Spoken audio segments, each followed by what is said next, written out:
बच्चों आओ class 10th की वर्कशीट नंबर 71 को देखें, जो कि 23 दिसंबर 2020 के लिए है। और हम हमारा चैप्टर पढ़ रहे हैं, हमारा पर्यावरण। और आज की वर्कशीट में जानेंगे कि खाद्य जाल क्या होते हैं और किस तरीके से वातावरण में जो हमारे ओजोन की परत है वो दिनानुदिन कम होती चली जा रही है। उनमें क्या हो रहा है, वो परत हमारी पतली होती चली जा रही है। तो आओ हम देखते हैं क्या होता है खाद्य जाल। तो सबसे पहले बच्चों, हमने पिछली वर्कशीट में खाद्य श्रृंखला के बारे में पढ़ा है, जिसमें हमने जाना था कि इस पारितंत्र में कौन से जीव किसको खाते हैं, उसके आधार पर कौन किसको खाता है, इस आधार पर हमने खाद्य श्रृंखला की बात की थी। तो आज हम खाद्य जाल की बात करेंगे। अब देखो, यहाँ ये कह रहा है कि जो जीव होते हैं वो ऐसा नहीं है कि प्रत्येक जीव एक जीव दूसरे को खाता है और फिर उस जीव को कोई दूसरा जीव खाता है, बल्कि आप इस फिगर में देखें तो आपको पता चलेगा कि एक खाद्य श्रृंखला नहीं होती हमारे पर्यावरण में, बल्कि एक से ज़्यादा खाद्य श्रृंखला आपस में क्या होते हैं, जाल जैसा बना हुए होते हैं। जैसे कि यहीं आप देखें, ये हमारा क्या उत्पादक है, सारे पेड़ हैं, आप जानते हैं इनको उत्पादक कहते हैं। ये हमारे प्रथम पोषीय स्तर पे आते हैं, उत्पादक। अब यहाँ से देखो, अगर हम देखते हैं यहाँ पर कि उत्पादक है, इसको किसने खाया, फ्रॉग ने। अब फ्रॉग को कौन, यानी कि मेंढक ने, और मेंढक को कौन खा रहा है, ये हमारा सांप है। और सांप को देखो, ये ईगल यानी कि बाज या चील खा रहा है। और इस सांप को देखो, ये मोर भी खा सकता है। तो यहीं पर आप देखो कि सांप को सिर्फ इस बाज द्वारा ही नहीं खाया जा रहा, बल्कि सांप को कौन खा सकता है, मोर भी खा सकता है। उसी तरीके से आप यहाँ पर देखेंगे कि ये जो फ्रॉग है यानी कि मेंढक है, इसको कौन खा सकता है, बगुला भी खा सकता है।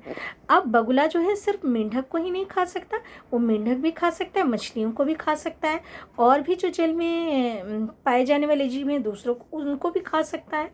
तो यहाँ कहने का ये मतलब है कि जो हमारा पर्यावरण है उसमें सिर्फ एक खाद्य श्रृंखला नहीं होती, बल्कि जो खाद्य जाल उपस्थित होते हैं, आहार श्रृंखलाओं का क्या होता है, जाल होता है। और इसी को हम क्या कहते हैं, खाद्य जाल कहते हैं।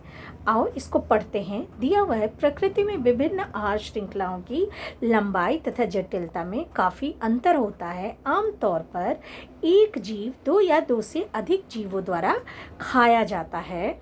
अतः एक सीधी आहार श्रृंखला के बजाय जीवों के बीच आहार संबंध शाखान्वित होते हैं तथा एक जाल बनाते हैं, और इसे ही हम क्या कहते हैं, खाद्य जाल कहते हैं। यानी कि जब हम देखते हैं तो एक जीव सिर्फ एक ही दूसरे जीव के द्वारा नहीं खाया जाता, बल्कि एक जीव को एक से ज़्यादा जीव उसको अपना भोजन बना सकते हैं। और इसीलिए एक सीधी आहार श्रृंखला के बजाय क्या होता है पर्यावरण में, जो आहार श्रृंखला का क्या होता है, जाल होता है। और आहार श्रृंखला के इसी जाल को हम क्या कहते हैं, खाद्य जाल कहते हैं। अब आओ देखते हैं नीचे हमारे क्या दिया हुआ है। तो दिया हुआ है, हमारे क्रियाकलाप पर्यावरण को किस प्रकार प्रभावित करते हैं। तो हम जो भी कार्य करते हैं, जैसे देखो पर्यावरण में परिवर्तन हमें प्रभावित करते। पर्यावरण में अगर कोई सा भी परिवर्तन आता है तो उससे हम क्या होते हैं, उससे हम प्रभावित होते हैं। और हमारे जो क्रियाकलाप होते हैं उससे क्या होता है, उसका प्रभाव किस पर पड़ता है, पर्यावरण पर पड़ता है। अब जैसे कि मनुष्यों के क्रियाकलाप, जैसे कि मनुष्य प्रदूषण फैला रहे हैं, जो इतनी प्रगति हो रही है, चारों तरफ इंडस्ट्रीज फैक्ट्रीज बन रही है, इससे क्या हो रहा है, प्रदूषण फैल रहा है, वन उन्मूलन हो रहा है। हम घर बना रहे हैं या फिर फैक्ट्री बना रहे हैं, इनके कारण हम क्या कर रहे हैं, जो वन है हमारे, उन वनों की कटाई हो रही है, इसलिए क्या हो रहा है, वन उन्मूलन हो रहा है। अब ऐसी समस्याएं जो होती हैं वो क्या होती हैं, पर्यावरण पे इसका बुरा प्रभाव पड़ता है। तो यहाँ दिया हुआ है, हम दो प्रमुख पर्यावरण की समस्या का अध्ययन करेंगे। तो कौन कौन सी हैं वो दो पर्यावरण समस्या, पहला तो है ओजोन परत का ह्रास और दूसरा है कचरा निपटारा। तो आज की जो वर्कशीट है इसमें हम किसके बारे में जानेंगे, ओजोन परत के ह्रास के बारे में हम जानेंगे बच्चों। तो यहाँ देखो, ये हमारे बना हुआ है, ये है हमारी पृथ्वी, और पृथ्वी के ये चारों तरफ जो आप ये देख रहे हैं, ये है हमारा वातावरण, ये ये जो हमारा देखते हैं ये है समताप मंडल, जहाँ की ओजोन की परत है। अब ये ओजोन की परत जो है वो सूर्य से आने वाली जो हानिकारक यूवी रेज होती है, अल्ट्रा वायलेट पराबैंगनी किरणें जिसे कहते हैं, तो उन किरणों को वो पृथ्वी पर आने से रोकती है, जिससे कि हम बहुत सारी बीमारियों से बच जाते हैं, क्योंकि ये किरणें जो हैं वो हानिकारक होती हैं। तो आओ इसके बारे में और अच्छे से हम जानें कि कैसे ओजोन परत धीरे धीरे क्या हो रहा है, इनमें क्षय होता जा रहा है, ये कम होती चली जा रही हैं। तो इसके बारे में हम जानेंगे बच्चों।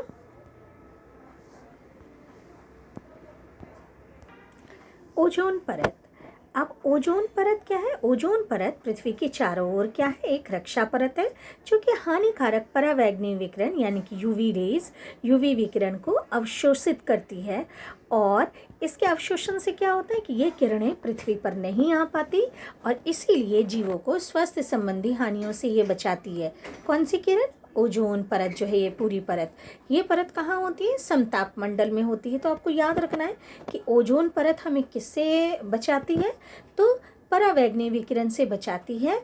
और ये कहाँ उपस्थित है? समताप मंडल में उपस्थित है। अब ओजोन का निर्माण कैसे होता है?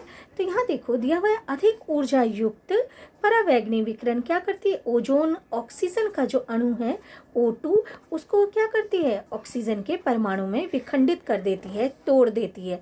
अब जैसे देखो ये O2 ऑक्सीजन का अणु है, इस पे ये अल्ट्रावायलेट यूवी विकिरण पड़ेगी तो ये किस में टूट जाएंगे? ऑक्सीजन के परमाणु में टूट गए। देखो एक और ये दो परमाणु में टूट गया। अब ये जो ऑक्सीजन का परमाणु है वो ऑक्सीजन के अणु के साथ मिलकर, देखो ये ऑक्सीजन का अणु है और ये ऑक्सीजन का परमाणु है, तो ऑक्सीजन के अणु और परमाणु मिलकर क्या बनाते हैं? देखो O2 प्लस O क्या बना लेता है? O3, जिसको कि हम क्या कहते हैं? ओजोन कहते हैं। तो इस तरीके से ओजोन बनता रहता है। लेकिन ओजोन का ह्रास या ओजोन परत की कमी क्यों हो रही है? क्योंकि हम जो है हमारे AC फ्रिज में एक गैस इस्तेमाल करते हैं जिसको कि हम कहते हैं CFC यानी क्लोरोफ्लोरोकार्बन। ये क्लोरोफ्लोरोकार्बन जो है वो फ्रिज और AC में इस्तेमाल किया जाता है, ठंडक के लिए कूलेंट की तरह इस्तेमाल किया जाता है इसका। लेकिन ये क्या करता है? ऐसा केमिकल है, ये ऐसा रसायन है जो कि ओजोन परत को धीरे धीरे क्या करता जा रहा है? उसका ह्रास करता जा रहा है, उस परत का धीरे धीरे क्षय होता चला जा रहा है। किसके कारण? CFC के कारण।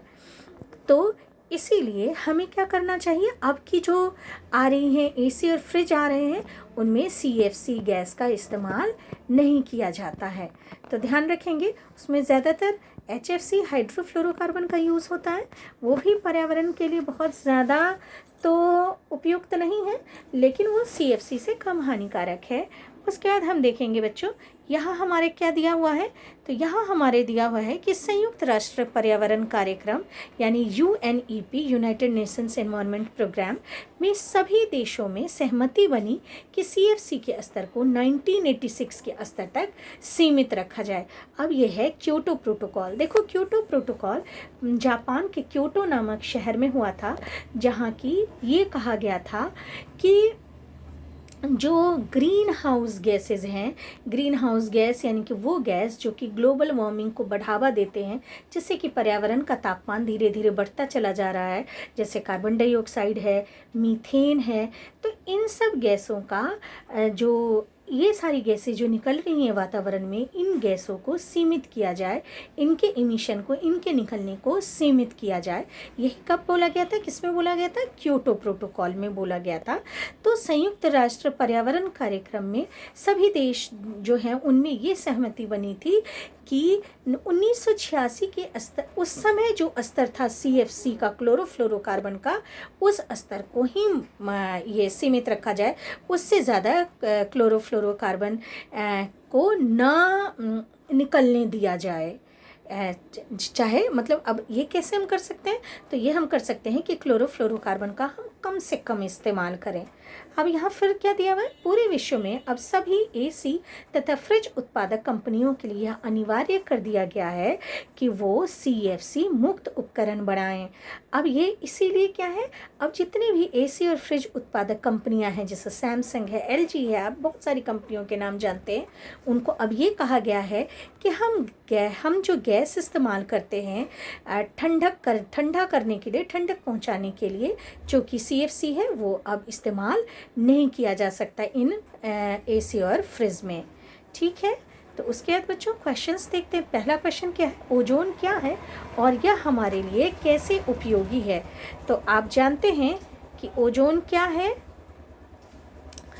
तो ओजोन एक परत है जो कि पृथ्वी के चारों ओर, देखो ओजोन परत पृथ्वी के चारों ओर की एक रक्षा परत है जो कि हानिकारक परावैंगनी विकिरण को अवशोषित कर लेता है तथा जीवों को स्वास्थ्य संबंधी हानियों से बचाती है।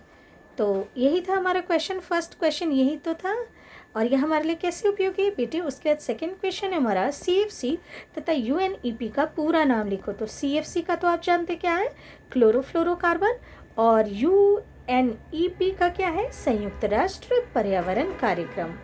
थर्ड क्वेश्चन है ओजोन परत द्वारा कौन सी विकिरण अवशोषित किए जाते हैं। तो कौन सी विकिरण अवशोषित की जाती है, आप जानते हैं अल्ट्रा वायलेट विकिरण या परावैंगनी विकिरण। अब है वायुमंडल में ओजोन निर्माण कैसे होता है। तो देखेंगे वायुमंडल में ओजोन का निर्माण कैसे होता है। तो आप ये जो पूरा दिया हुआ है बच्चों, ये आपको यहाँ से यहाँ तक लिखना पड़ेगा। तो ये हो गया क्वेश्चन नंबर 4 का आंसर, है ना बच्चों। इस तरीके से बेटे आपकी वर्कशीट आज की खत्म होती है।